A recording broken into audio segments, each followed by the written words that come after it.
नमस्कार, मैं निकिता जंगले विदर्भ टीवी में आपका हार्दिक स्वागत करती हूँ। आज हमारे साथ है डॉक्टर शंकर चौधरी, जो 1994 से सिकल सेल के जो पेशेंट्स हैं उनका इलाज कर रहे हैं और आज सिकल सेल के इस बीमारी के बारे में हम विस्तार रूप से जानेंगे। सर, सर्वप्रथम आपका विदर्भ टीवी में बहुत बहुत स्वागत है। और मुलाकात की ओर बढ़ते हुए मेरा पहला सवाल यही रहेगा कि सिकल सेल बीमारी के बारे में क्या बताएंगे, क्या लक्षण होते हैं सिकल सेल बीमारी के? सिकल सेल बीमारी के कोई एक लक्षण नहीं कहा जा सकता है। उसका एक सामान्य लक्षण है कि खून कम हो जाना, हीमोग्लोबिन न बनना, लेकिन बहुत से पेशेंट्स में अलग अलग लक्षण आते हैं। जैसे कि किसी को ज्वर रहेगा, यानी बुखार बना रहेगा, कमी नहीं होगा। उसके बाद में किसी को जॉइंट पेन, पूरे संधियों में दर्द, नसों में अकड़न, स्प्लीन जिसको हम प्लीहा कहते हैं वो बढ़ जाती है। उसके बाद में लीवर बढ़ जाता है, कई बार कार्यक्षमता कम हो जाती है स्प्लीन और लीवर की, हीमोग्लोबिन नहीं बनता है तो मुख्य लक्षण है। ऐसे बहुत सारे लक्षण देखने में आते हैं। तो हर एक पेशेंट में सब लक्षण तो नहीं रहते, लेकिन ऐसा है कि डबल एस पैटर्न और एएस पैटर्न जो दो पैटर्न है, उसमें डबल एस पैटर्न के बारे में कहा जाता है कि इसमें ज़्यादा लक्षण आते हैं और एएस में नहीं रहता, सामान्य रहता पेशेंट। ऐसा कुछ भी नहीं है। मैंने 1994 से पेशेंट कर रहा हूँ और काफ़ी पेशेंट किया सिकल सेल के। डबल एस पैटर्न वालों को कुछ भी नहीं हुआ और एएस वालों को खून देना पड़ा, ऐसे भी पेशेंट देखे मैंने। इसलिए ये नहीं कह सकते कि हम किसी को तकलीफ ज़्यादा रहेगी, यानी डबल एस वालों को और एएस वालों को नहीं रहेगी। दोनों को सामान्य रूप से रह सकती है और लक्षण इससे भी ज़्यादा आ सकते हैं जो मैं बता रहा हूँ। बुखार, जॉइंट पेन, स्प्लीन बढ़ जाना, लीवर बढ़ जाना और उसके बाद में जॉइंट पेन होना, सूजन आ जाती बदन में, कई बार पूरा बदन फूल जाता, ये सारे लक्षण देखने में आते हैं। सिकल सेल ना हो इसलिए क्या प्रिकॉशंस हम ले सकते हैं? मैडम, सिकल सेल ना हो ये तो नहीं बोल सकती, अनुवांशिक है। ये हमारे माता पिता से हमको मिलता है। ना हो ये तो नहीं बोल सकते, लेकिन हम होने के बाद उसके लक्षणों में कमी रहे या वो तकलीफ ना दे हमको, इसके लिए हम कुछ कर सकते। अपना खान पान सुधारें, क्योंकि मैं जहाँ तक देख रहा हूँ 25 साल की प्रैक्टिस में, सिकल सेल वाले मांसाहार नहीं देना चाहिए उनको, किसी प्रकार का अंडा वगैरह भी नहीं देना चाहिए। तो अब खाते हैं पेशेंट, हम मना करते हैं उनको। उसके बाद में जो सेब है, अंगूर है, फल है, फलों का रस है, गाजर का रस है, उसके बाद में खारीक है जिसको हम खजूर बोलते हैं, वो है, अंजीर है। ये चीज़ों का प्रमाण खाने में ज़्यादा होना चाहिए। मक्खन है, घी है, ये भी चीज़ों का प्रमाण ज़्यादा होना चाहिए। अगर हम ये चीज़ें खाते हैं तो हमारे हीमोग्लोबिन भी बढ़ सकता है। जो खजूर है, खजूर हमारे ज्वर को भी सामान्य रख सकता है। किशमिश और मनुका अगर पेट साफ रखता है, इससे पेट साफ होता है। पेट साफ अगर हो हमारा तो हमारे को बीमारी जोर नहीं करेगी। तो इससे हम लोग कुछ। उसके बाद में पालक का पत्ता है या हरे पाली पत्ते हैं सब्जियों में, ये ज़्यादा खाएं।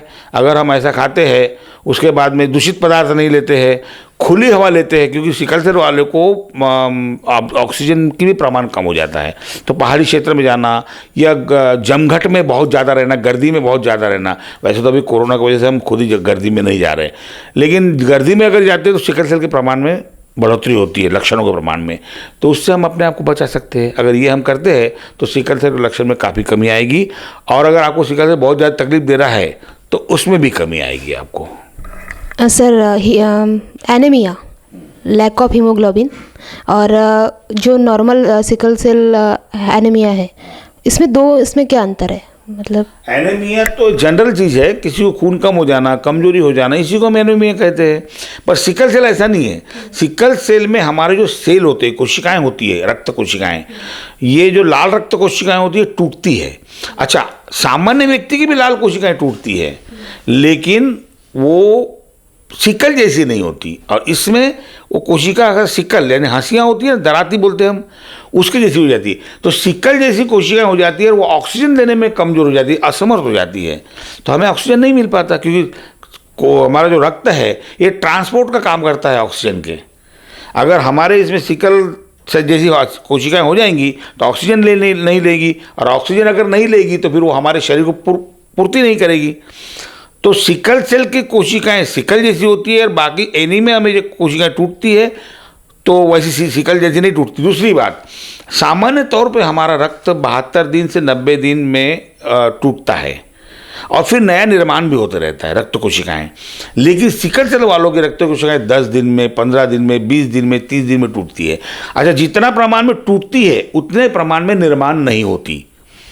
तो अतः रक्त का प्रमाण या हीमोग्लोबिन का प्रमाण हमारे रक्त में कम हो जाता है और फिर मैंने सिकल सेल वालों को जो लक्षण हैं वो उभर के आते हैं या समझो सीरियस हो जाता है। सिकल सेल के घरेलू उपचार कुछ बता सकते हैं आप?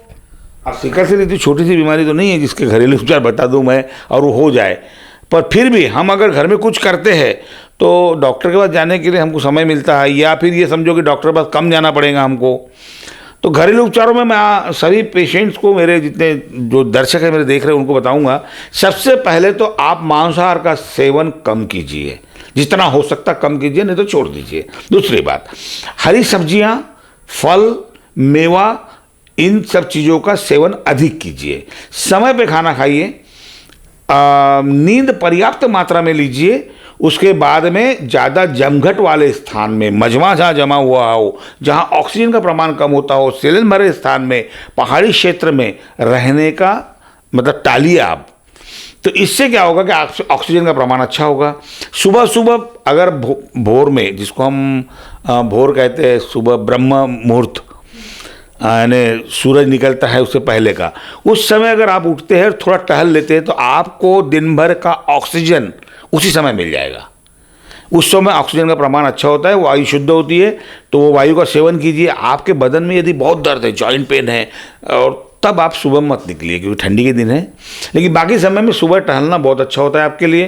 क्या बताया मैंने? सुबह टहलना, ऑक्सीजन की मात्रा ज़्यादा लेना, सीलन भरे स्थान पर नहीं रहना, आप हरे भाजियाँ जो है, हरी सब्जियाँ जो है वो खाना, मेवा खाना, खास तौर पे खजूर, 5 खजूर रोज़ रात को भिगो दीजिए, सुबह उसको पानी के साथ में वो जो भिगे है पानी वो भी खा लीजिए, खजूर भी खा लीजिए। अंजीर खाइए, कम से कम 2-3 बादाम खाइए रोज़ का। मेवा आप रोज़ सुबह नाश्ते में लीजिए। उसके बाद में अंकुरित अनाज जो होता है, अंकुरित अनाज लीजिए। हम यही कुछ कर सकते हैं अपने घर में। हम घर में कोई दवा नहीं कर सकते कि भाई जाए मेडिकल से ले लिए सर दर्द की गोली खा लेते हैं, ऐसा ठीक नहीं है। सिकल सेल होता है तो प्राथमिक उपचार क्या करें, मतलब पहले डॉक्टर के पास कैसे, मतलब स्टेप टू स्टेप कैसे जाए? सिकल सेल एक अनुवांशिक बीमारी है। कई लोगों को रिपोर्ट सिकल सेल रहती है। मेरे पास अभी अमरावती से एक पेशेंट आया था, या कई दूर के पेशेंट आते हैं और वो सिकल सेल का रिपोर्ट लेके आते। बंदा पक्का मजबूत था, बॉडी बिल्डर जैसा दिखता था, बस बीमारी में रिपोर्ट में उसका सिकल सेल था। अब वो कोई डॉक्टर पास गया होगा, उसने कहा तुमको सिकल सेल है, डबल एस पैटर्न है, बचोगे नहीं। मैं अपने दर्शकों को बता दूं, ऐसा कुछ नहीं होता। सिकल सेल के बारे में गलत धारणा है कि वो पेशेंट बचता ही नहीं, ये गलत धारणा है। मेरे पास 65 साल का युवक आदमी है जो आज, जिसको मैंने 1995 में दवा दिया था, आज वो जिंदा है। उसको खून लगाने की नौबत तब से नहीं आ रही है। तब वो साल में 2 या 3 बार खून लिया करता था। उन 2003 का एक पेशेंट आज है जो उस वक्त 3 साल का था, आज वो लॉ कर रहा है। वो लड़का जो उस वक्त ही कहते थे कि चला जाएगा, बचेगा नहीं, वो आज लॉ कर रहा लड़का हमारे चंद्रपुर में, आज वकील बन जाएगा वो। तो ये धारणा गलत है कि वो बच्चों को इतनी तकलीफ होती है। हाँ, पर प्राथमिक इलाज के रूप में आप कहेंगे तो जिसको बहुत तकलीफ है उसको सीधा आप दवाखाना ले जाइए। हाँ, ऐसा नहीं कहूँगा कि आयुर्वेद में, क्योंकि जो आपके नज़र में पहले आता है वहीं जाइए आप। हमारे पास तो सिकल सेल का इलाज हम कर ही रहे, 25 साल से कर रहे हैं। बहुत सीरियस पेशेंट को हमने ठीक किया है, लेकिन मेरे पास तो पहुँचेंगे तब ना। ऐसा ज़रूरी नहीं है। आपको जो नज़दीक पास का कोई दवाखाना, वहाँ जाइए, आप प्राथमिक इलाज लीजिए। हाँ, फिर बहुत ज़्यादा तकलीफ हो और वहाँ के इलाज से अपना साधारण सा कुछ हो गया है तो फिर आप संपर्क कर सकते हैं मुझसे भी। मैं आपको बिल्कुल आपकी मदद करूँगा। मेरा नंबर दिया जा रहा है नीचे, आप मुझे संपर्क कीजिएगा तो मैं जो मदद हो सकती है आपको जरूर करूँगा। फ़ोन पे बताऊँगा बहुत सी चीज़ें, अगर सिकल सेल वाला मुझसे संपर्क करता है तो। दूसरी बात यह है कि प्राथमिक इलाज में घर में कुछ मत कीजिए, नहीं तो हम घर में कुछ करके देखते हैं, अदरक का रस चटा के देख, ये देख वो देख। कुछ लोग हमारे अड़ोस पड़ोस बताते हैं हमने ये खाया था अच्छा हो गया, ऐसा कोई कुछ मत कीजिएगा, क्योंकि ये सब गलत इलाज है। आप डॉक्टर संपर्क कीजिएगा। हो सका सिकल सेल में एलोपैथिक डॉक्टर भी अच्छा करते हैं, ये बात अलग है कि इसका इलाज ही नहीं है। और मेरे पास में एक संयोग है कि मैंने इलाज कर लिया। मैं कोई साइंटिस्ट नहीं हूँ बहुत बड़ा, या मैंने खोज नहीं की, लेकिन मेरे पास पेशेंट आया था 1994 में, बहुत सीरियस था, मैंने किया, ठीक हो गया। उसके बाद स्टडी करता चला गया और आज तो मैंने कई हज़ारों पेशेंट कर चुका हूँ। पर प्राथमिक इलाज के रूप में आप घर में कुछ मत कीजिए, मैं यही कहूँगा। आपने सिकल सेल के बहुत पेशेंट को ठीक किया है, अनुभव कैसा रहा? क्योंकि 1994 बहुत बड़ी जर्नी है, तो इसके बारे में बताइए। अनुभव तो ऐसा है मैडम, जिस दिन मेरा पहला पेशेंट आया था मुझे पता ही नहीं था सिकल सेल का था। ये सच कबूल कर रहा हूँ मैं अपने दर्शकों के सामने, मुझे पता ही नहीं था कि सिकल सेल का पेशेंट है। किसी डॉक्टर ने कहा था ये बचेगा नहीं, लेकर चले जाओ इसको। मेरे पास चले आ गए, मैं ट्राई करता हूँ, देखता हूँ। कुछ हमारे आयुर्वेद में लिखा है जब तक प्राण है तब तक कोशिश करते रहनी चाहिए। तो मैंने कोशिश की, वो पेशेंट था, बच गया। फिर पता चला कि सिकल सेल वाला था, मैं उसके लक्षण देखा, उसके बारे में और अनुभव लेता गया बाकी पेशेंट पे, फिर पेशेंट आना शुरू हो गए। आज मैंने हज़ारों पेशेंट कर चुका हूँ सिकल सेल के, और ये अनुभव की बात कर रहे हैं। तो मैं ये कहता हूँ सिकल सेल वाले ने निराश नहीं होना चाहिए। ज़रूर ये प्राणलेवा बिना बीमारी है कहा जाता है, लेकिन प्राण निकल ही जाएंगे ऐसा नहीं है। आप कोशिश कीजिए, मैंने जितनी बातें बताई है आपको घरेलू करने के लिए, ऑक्सीजन के बारे में, खान पान के बारे में, मांसाहार छोड़ने के बारे में, इसका आप प्रयोग कीजिए घर में। उसके बाद में अच्छी दवाइयाँ लीजिए। आपको दवा ज़िंदगी भर नहीं लेनी है। ऐसा नहीं कि कोई पेशेंट आ गया तो मैं ज़िंदगी भर दवा खिलाता हूँ। ये कुछ कोर्स है, कोर्स दे देता हूँ, उसके बाद में छोड़ देता हूँ पेशेंट को। उसके बाद में वो कभी मिलते रहते हैं। आज भी पेशेंट तो 10 साल वाले, 15 साल वाले गए हैं मेरे पास से, वो मुझे मिलते रहते, अच्छे हैं पेशेंट। तो मेरा अनुभव ये रहा कि सिकल सेल वाला अच्छा होता है। हाँ, आपकी रिपोर्ट में क्या है वो मैं नहीं जानता। अभी मेरे पास बताया अमरावती का पेशेंट आया, उसकी रिपोर्ट में था sickle cell double S pattern. वो घबरा कर मेरे पास में आया, उसके भाई ने लेके आया, आंखों में आंसू थे, मेरे भाई का क्या होगा। मतलब कुछ नहीं होगा, तो अच्छा है, हीमोग्लोबिन अच्छा है, कोई जॉइंट पेन नहीं है, ज्वर नहीं है। फिर आप सिकल सेल की रिपोर्ट आ गई इसलिए घबरा गए? नहीं, ऐसा नहीं है। रिपोर्ट है, लेकिन आपकी अगर रोग प्रतिकारक क्षमता अच्छी है, या सब आपका लीवर अच्छा काम कर रहा है, स्प्लीन अच्छा काम कर रही है, तो आपको कुछ नहीं होगा। रहने दीजिए, आपकी रिपोर्ट में आ रहा है इतना ही है ना, तो रहने दीजिए, कुछ नहीं होता। कई बार मेरे से सवाल करते माँ बाप कि भाई ये बच्चे को निकला है तो हमने चेक करना चाहिए क्या? मैं सवाल करता हूँ कुछ तकलीफ है? तो बोले नहीं। तो मैं क्यों चेक कर रहे, क्यों खुजली लगा ले रहे? वो तो अच्छा है कि चेक करेंगे तो मेरे पास आएंगे, मेरा धंधा बढ़ गया, लेकिन आपकी बीमारी बढ़ गई। बेहतर है आप चेक मत करो, अगर नहीं है तो छोड़ो। आपको कोई तकलीफ हो जाएगी तुरंत चेक कर लेना, उसके बाद इलाज कर सकते हैं। लेकिन आप अगर अभी चेक कर रहे हैं कुछ है नहीं, पर दिमाग खराब हो जाएगा, जो नहीं है वो तकलीफें शुरू हो जाएंगी। मैं तो ये कहूँगा, इसलिए बगैर डरे सिकल सेल का डटकर मुकाबला कीजिए, वो अच्छा होता है। रिपोर्ट छोड़िए आप, लेकिन आपके लक्षण, जैसे कि आपकी स्प्लीन काम करने लग जाए, आपका लीवर काम करने लग जाए, पाचन क्रिया काम करने लग जाए, रक्त का प्रवाह जो चाहिए आपको वो बना रहे, ज्वर ना रहे, संधियों का दर्द जो बहुत होता है वो ना हो, शरीर में अकड़न, रक्त प्रवाह में अगर गड़बड़ी होती है वो ना हो, और आपका जीवन बगैर दवा के नॉर्मल चले, तो आपको क्या चाहिए? रिपोर्ट के पीछे डंडा लेके भागने का क्यों हमने? क्यों रिपोर्ट तो आएंगी, क्योंकि अनुवांशिक है, वो तो आपको बाप दादा से मिला है, कोशिकाएं उसी प्रकार का आपको आकार दिखाएंगी। आपको कोई लक्षण नहीं आने चाहिए, तकलीफ नहीं होनी चाहिए, बस यही कर सकते हैं हम, और वो होता है, बिल्कुल दावे के साथ होता है।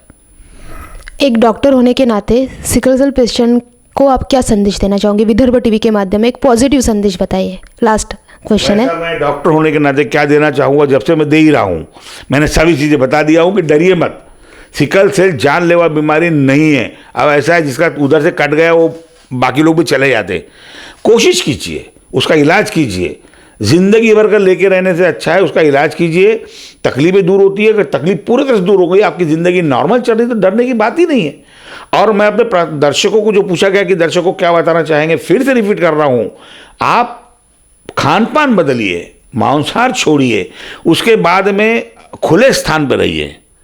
बहुत से लोग घर में ठंडा है तो बाहर नहीं निकलेंगे, या गर्मी है, ऐसा नहीं। हमको धूप की भी ज़रूरत है, हमको ठंडी की भी ज़रूरत है। हमारा शरीर उतना मजबूत होना चाहिए, रोग प्रतिकारक क्षमता बढ़ी रहे हमारी, जिसको आजकल आप लोग इम्यूनिटी पावर बोलते हैं। और कोरोना में हमारे समझ में आ गया इम्यूनिटी पावर बढ़ा के रखना ज़रूरी है। हम तो हमेशा आयुर्वेद वाले यही कहते हैं कि रोग प्रतिकारक क्षमता बढ़नी चाहिए, मतलब वही कि इम्यूनिटी पावर आपका बढ़ा रहना चाहिए। वो आप बढ़ा रखिए, खान पान सुधारिए, खुले हवा में रहिए। अगर आपको तकलीफ बहुत ज़्यादा है तो संपर्क कीजिए डॉक्टर से, और बताई हुई दवा का प्रयोग कीजिए। ये बीमारी आपको जान ले ही लेंगी, ऐसा सोचकर घर में बैठे रहना या डर के रहना उचित नहीं है। धन्यवाद सर, आपने जो भी विस्तार रूप से सिकल सेल के बारे में बताया, वो डेफिनेटली जो भी पेशेंट्स हैं सिकल सेल के, उनको फेस करने के लिए, सिकल सेल फेस करने के लिए एक सकारात्मक ऊर्जा देगा डेफिनेटली। धन्यवाद सर। कैमरामैन विकास जोनी के साथ मैं निकिता जंगले, विदर्भ टीवी नागपुर।